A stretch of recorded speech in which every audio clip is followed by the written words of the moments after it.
Hello viewers, welcome back to another segment of It's a Learning Curve. Through the entire second season, we have learned considerably a fair amount of entrepreneurship and the aspects which are involved to make any small business a success. Today, we are going to focus on an important aspect that every business comes across sometime in their life: mergers and acquisitions. To put light on this specific subject, we have with us the very experienced Mr. John Currie, who is going to present his, his knowledge about acquisitions and mergers. So John, welcome back to my segment, and thank you for taking time again for doing this. And I would like to request you to just go ahead and start with your presentation. Sure, Trupti. I really appreciate being asked to provide my thoughts on mergers and acquisitions. What I thought I'd do, everything starts with a point of view. So I think I'd like to start there. I just put together two charts, if I could share the screen with you. Okay, so I'm sharing. Can you see? Yes. So again, from a point of view perspective, let me do the speaker view. There we go. So I would not consider myself a mergers and acquisitions expert, but I am an expert in developing corporate strategic partnerships. And to me, the key aspect of M&A is all about finding the ideal, the perfect partner, the one who you're going to marry. You know, it's a very big deal. So it's another level of figuring out who you're going to partner with and how you're going to do that. So in my thinking, in my point of view, it's very much like for the entrepreneur, for the smaller business, it's very much like a sales campaign to develop partnerships. And usually you're going after larger companies than yourself. The second chart I have, we'll talk about later, what most people think about when they think M&A. It's about the financial transaction, the numbers, and how do you think about what's the right price? And there's a lot of finance involved. And I don't want to say that's not important, but to me, it's much more important to get the strategy right and what's your what's the strategic interest of the acquirers? You know, why would they be acquiring you? Does that make sense? Yes, absolutely. Okay, so that's how I think about it, partnerships. And the big question here is, as you're thinking about partnerships, you're really asking this question: well, where are the holes in any company's operation? And it's extremely critical to understand and figure that out. And what do we mean by that? Well, let's look at very generically, every company has to do these things. And we might call these silos or divisions inside of a company. But these functions have to be operating at some level, whether they're highly centralized or highly decentralized. All of these things need to be done, and there's probably, you can find a lot missing, like, well, where's HR, you know, putting people here, the human resources, and what about accounting? And so you could argue it may not be as serial or as linear as this picture, but it's kind of a good way to think about, on one side of a company, our customers. Yeah. And on the other side, our suppliers. And inside is the operation. And these silos of operations are P&L. They've got to run smoother, sleeker. And every company, every single company has strengths and they have weaknesses. Sure. And it's absolutely critical to know which companies are strong in what areas and which companies are weak. And this is what, after you play in an industry, you come to learn these things. Mm-hmm. And this is how, entrepreneurs usually come from an industry where they know a lot about the companies, whether, let's just take, for example, and again, oops, and I don't want to, I just clicked. Well, I'm going to go back here just to talk more about the operations. Each of these involves, when you're talking about larger companies, thousands, even tens of thousands of people, Mm-hmm. and hundreds of groups, different business products. So in this R&D, where we look at, in our business, right, we look at process engineering expertise. We look at core research, which is something further out. That's all in this R&D. Another group over here is in manufacturing. So the manufacturing of something usually belongs possibly in its own section, or it could be tightly tied, but there's a lot of capital involved with manufacturing, plant management, those kinds of things. Next to customers, we usually have the salespeople, the customer service people, and all of the customer-facing people. Right. And then behind them, marketing, product planning, what products are needed, some of the management, a lot of things there. So that's kind of, I don't know if there's questions, but a lot of the innovation, you can understand streamlining and automating all of these functions can happen, all the time. And right. Companies have to figure out, do they acquire that expertise or do they build it in-house? Got it. That's what companies do, and management's job is to do that. And so one of the big things that they do that usually is very high value, if you have something that can bring new markets to a company, you will probably jump to the head of the list. You've got a compelling pitch that says, I open up your company to new markets. That's usually pretty attractive, and you can go in at a very high level. So I thought I'd put some tips in here around this area of strategy, and then we can maybe move on a little bit to some of the financials, if that makes sense. Yes. So I think the first tip is, well, how, people say, because most entrepreneurs don't wake up one day and say, I think I'm going to sell my company today. It just doesn't work that way. You've been operating for years, and what I would recommend is take a good look at who your customers are. Mm-hmm. How are they using your product or service? And then this second point is very critical. Understand the value of what you provide, and also understand, look at your customers and have conversations around what are they missing? Where are their holes? And being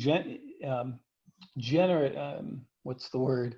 I guess transparent, and say, I'd like to help you fill your holes. I really would like to work on that if you can share. And that brings up to the third point, because a lot of this information is highly, highly confidential, very difficult to get, and difficult to have conversations even about, which is why if you have customers paying you a lot of money, it's a lot easier to call up some of your customers and say, I want to have a conversation about something. Let's talk about this area, and understand, do they have a hole in that space? And would they share more about what they're working on this year? That's what I mean by figuring out the holes, figuring out the interview questions, and look to your customers for those answers. Right. And when you have these discussions, and this is one of the things you learn back with the lean methodology, that fourth point, everything that a company does or a vendor offers boils down into two things, and they're both good. You either make someone more money or Yeah. you save them more money. It's one or the other. You have a way to make them more money or you save them money. Mm. Those are usually the drivers why a project rises to the top. And somebody could argue, oh, I do both. No, it's saving us $20 million. We're going to go do that. It's one or the other. So, and I think one of the important things for entrepreneurs is figuring out, because in some cases they might do both to different customers. And it's really important to come up with the repeatable, we save our customers money by doing this, have the repeatable formula, or we make customers money by doing this. And Yeah. it's the same thing. And you really do want to have that mantra as being the same. Yes. So to me, this is kind of the essence or point of view from an entrepreneur's perspective, how to think about M&A. Look to your customers. Hopefully you already have partners. And could one of them actually have such a big hole that they would, make an offer too good to be true? Got it. I guess, do you have any questions Yes, about? I do have a few questions. If you could just get rid of the Oh, share screen, absolutely. I Here we can go. go ahead and ask you.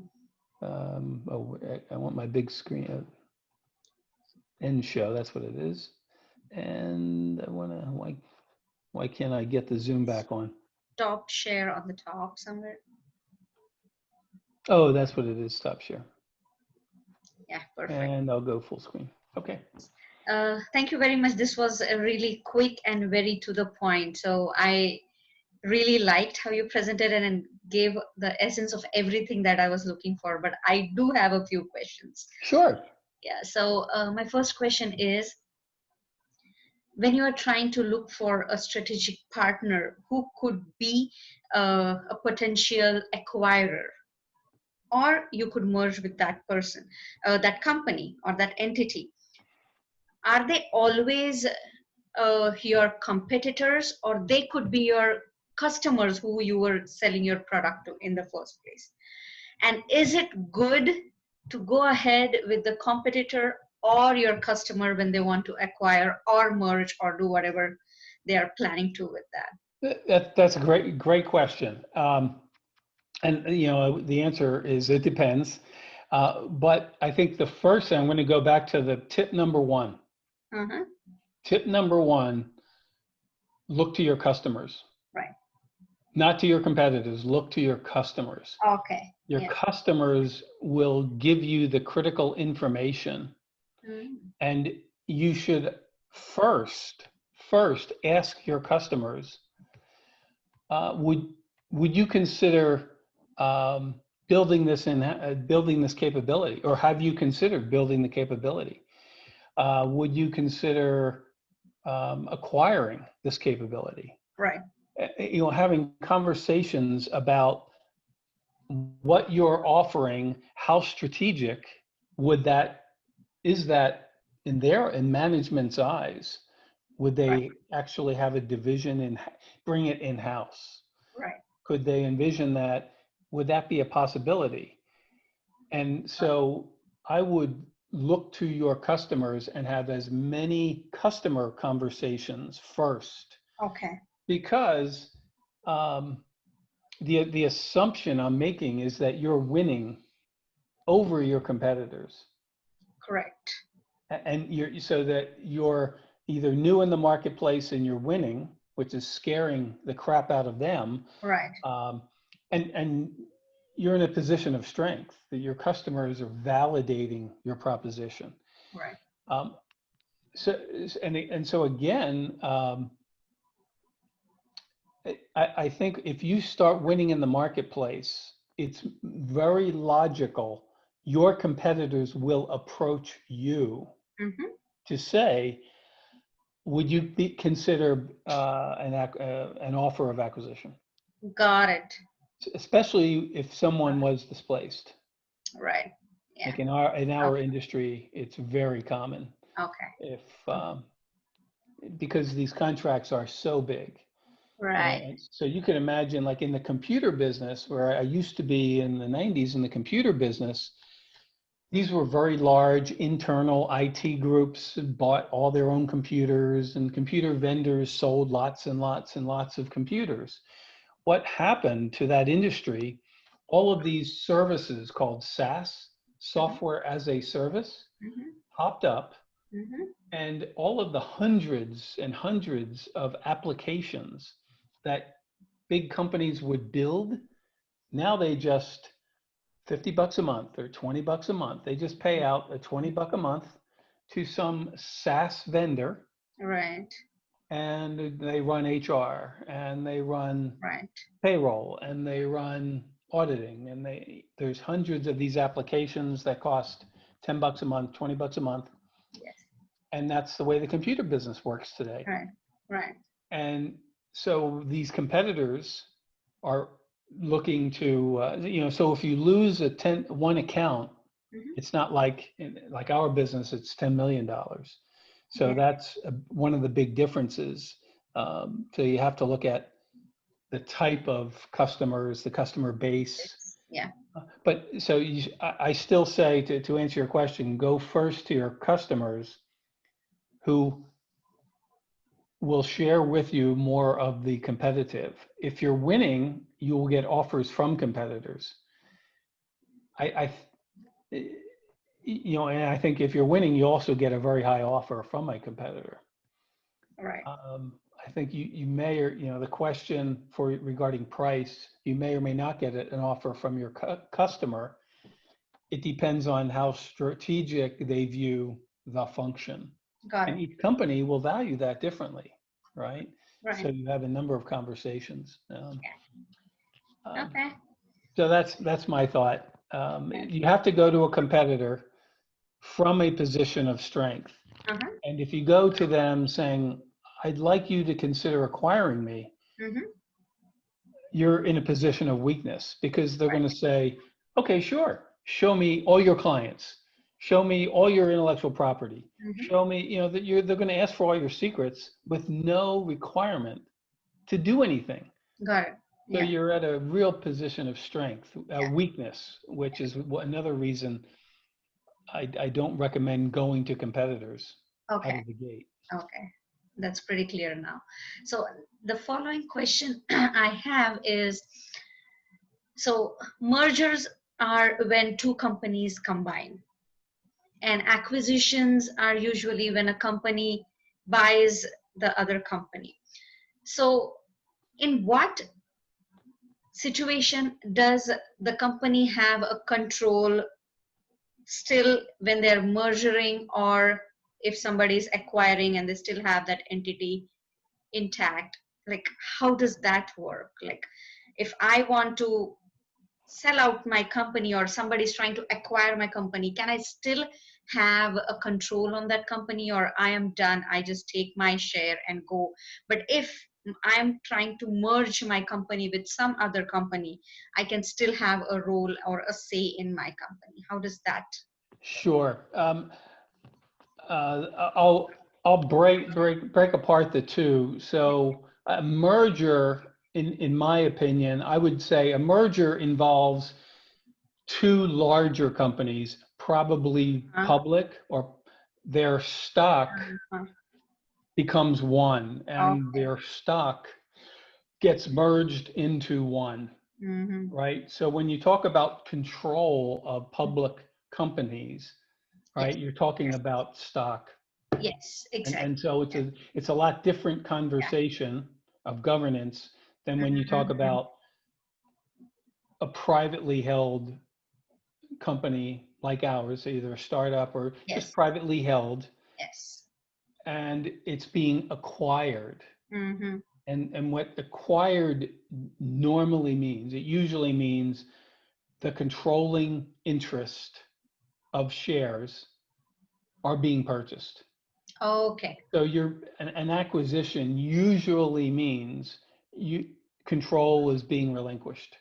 Mm-hmm. And that's the difference between a joint venture or a new venture or something that says we're going, an acquisition. As the entrepreneur, I'm relinquishing control to you. You're going to acquire my shares or enough of my shares to have control. You have control. And that's usually what these big companies want. They want control. Understood. Okay. Does that make sense? Absolutely. Very clear. And one last question. When someone is acquiring, when you are, as you said, relinquishing your control to that company who is acquiring you, is there any way to save the existing employees, or they are just let go of, or they are just given a severance package? Or is there any way, because these are small companies and there are employees working with those companies, what happens to those? Like, sure. Oh no, there absolutely is a way to take care of all the employees. Absolutely. So any merger and acquisition is an involved negotiation. It's as simple as employees are a big topic of discussion. All right. And so the negotiator for who's being acquired just have to say, these are my terms. Okay. These are my terms if you want to acquire me. And one of the terms could be all the employees have to be handsomely taken care of or rehired, or, there's a number of adequate fixes to take care of employees. And so that's what I would say is a very simple negotiation. Okay. That's really all that has to happen is because it gets factored into the price. Yes. And I mean, I didn't know if you wanted to go into, that's usually a big, what's the price? And I have the second chart on that, but if you think there's questions or we could, but you're right about, it's a good question to ask, but it's a negotiating term. Awesome. Taking care of the employees. Well, again, how many employees are there? At what levels? So you can imagine the thousands of people. That's a very involved conversation. With a few employees, it's a pretty easy conversation. Okay, got it. So thank you very much for simplifying and breaking down all the factors involved in mergers and acquisitions. And thank you for so many tips. Thank you for answering my questions. I'll get back to you if I have any more questions regarding these. And so I'm going to see you again sometime in the coming segments when you're going to talk about the startup culture. Meanwhile, I thank you, and I thank all the viewers who have been following my episodes and giving me so much of support. Keep watching my episodes for such educational videos, and I will see you soon again. Thank you very much. Great. Thank you, Trupti.